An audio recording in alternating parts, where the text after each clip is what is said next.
డబ్బు, అనారోగ్యం, ఉద్యోగం, వ్యాపారం, అప్పులతో బాధపడుతున్నారా? మీకోసమే లాంచ్ యువర్ ఫ్యూచర్ ప్రోగ్రామ్.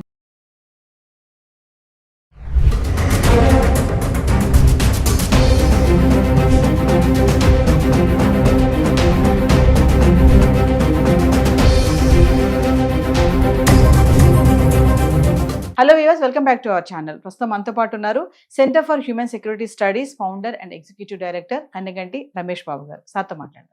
నమస్తే సార్. నవీన్ గారు నమస్తే అండి. సార్, మరి ట్రంప్ ఎప్పుడైతే అధికార పగ్గాలు చేపట్టారో విధించినటువంటి కొన్ని రూల్స్ అయితే ఉన్నాయి. వాటికి డెడ్ లైన్ అయితే అయిపోయింది. February 19th అని చెప్పారు. Birth right citizenship.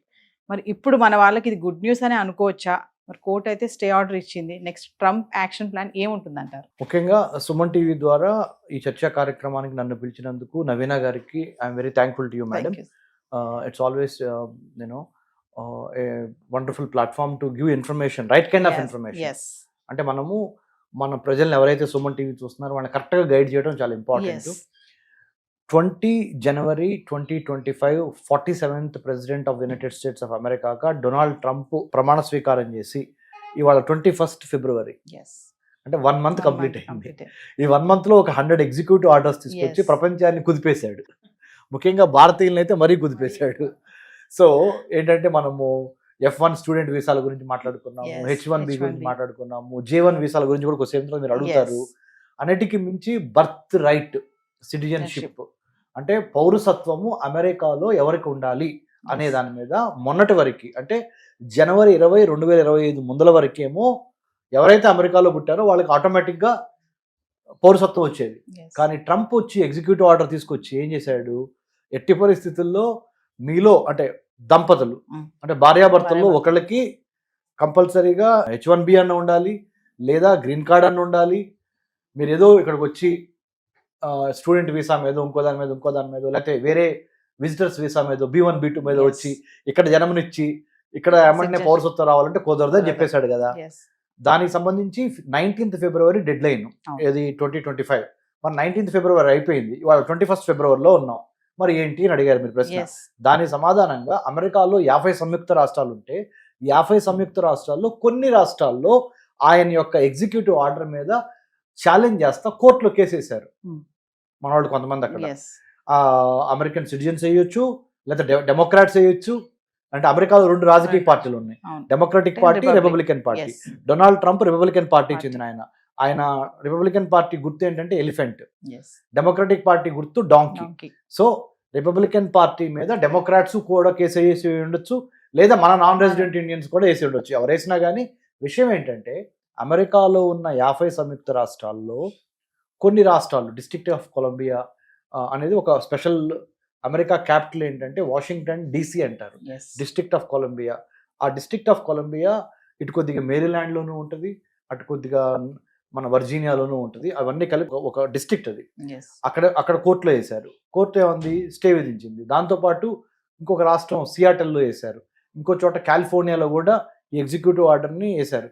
ఈ 2-3 రాష్ట్రాల్లో ఆయన మీద అంటే ఆ యొక్క డెసిషన్ మీద కేసు వేసినప్పుడు ఏమన్నారంటే స్టే అంటే ఆలోచిద్దాం, దీని గురించి మాట్లాడదాము, డొనాల్డ్ ట్రంప్ చెప్పిందే కరెక్ట్ కాదు, ఇది సిటిజన్షిప్ ఓన్లీ ఎవరో ఒకళ్ళు H1B అన్న ఉండాలి, లేదా ఇక్కడ అమెరికన్ పౌరుడైనా ఉండాలి అనే దాని మీద మేము ఆ నిర్ణయాన్ని అమలు చేయటానికి మేము ఒప్పుకోవటం లేదు అని కోర్టులు కొన్ని కోర్టులు 2-3 కోర్టులు ట్రంప్ డెసిషన్కి వ్యతిరేకంగా తీర్పునిచ్చినాయి.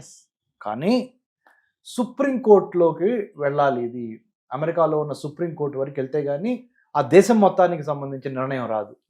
So it is little premature to tell whether court decision of staying the executive order of the president Trump is still valid or it is not valid అనే దానికి ఇంకొద్దిగా టైం మనం తీసుకోవాలి.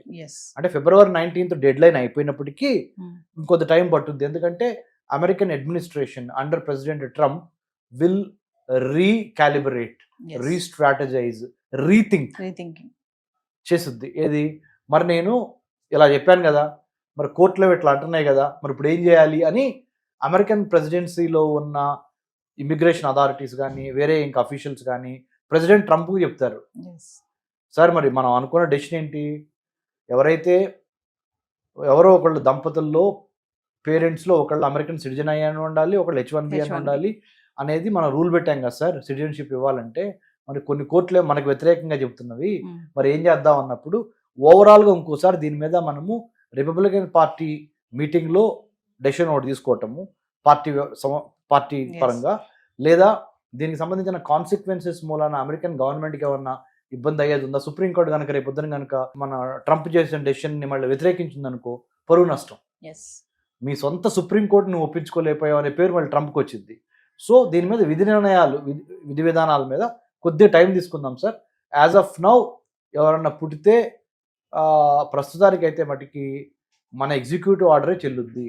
అంటే అర్థం Yes. ఏంటి, 19 ఫిబ్రవరికి తర్వాత ఎవరు పుట్టినా కానీ మేము పౌరసత్వం ఇవ్వము అనే దాని మీదే ఉంటుంది. ఎందుకు, అన్ని కోర్టులు కలిసి ముక్త కంఠంతో వ్యతిరేకించాల. ఎస్ కాబట్టి president Donald Trump's executive order related to citizenship birth రైట్కి సంబంధించినంత వరకు ఆయన చెప్పిందే వేదము, ఎస్ అదే నడుచుద్ది కొన్నాళ్ళు.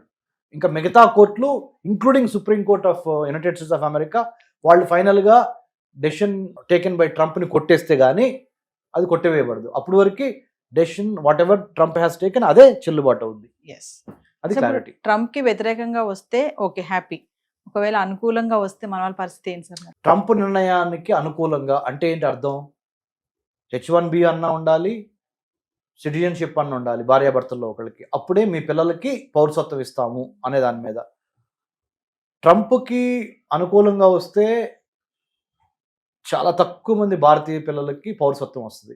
ఎస్ ట్రంప్కి వ్యతిరేకంగా వస్తే జనం గెలిచినట్టు. అంతే. అంటే ఇదివరకు ఇట్లాగానే అక్కడికి వెళ్ళి ప్రెగ్నెన్సీ అక్కడ డెలివరీ చేసి పుట్టంగానే అబ్బాయికో అమ్మాయికో అమెరికన్ సిటిజన్షిప్ తీసుకొని మనం రావటం, లేకపోతే అక్కడే ఉంటాం, Yes. Whatever. So Trump ఓడిపోవాలని కోరుకుందాం, మన వాళ్ళకి లార్జర్ మేలు ఇంట్రెస్ట్ జరగాలని. మంచి జరగాలని. లేదా ఇంకొక రకంగా ఆలోచిస్తే ఇప్పుడు ఇండియా కూడా తక్కువేం కాదు, మనం కూడా science, technology, engineering, mathematics, medicine మనం కూడా మంచి పేరు తెచ్చుకుంటున్నాము. So it goes both ways. Let's see Yes. How it is going to take. చూద్దాం సార్ మరి ఏమవుతుంది. అంటే మన వాళ్ళకి గుడ్ న్యూస్ వస్తుందా మరి, ఒక అదే. కోర్టు కనుక ట్రంప్ కి అనుకూలంగా ఇస్తారా ఏ తీర్పు అనేది చూడాలి. చూసి wait, we have to wait and see. Thank you sir. Thank you.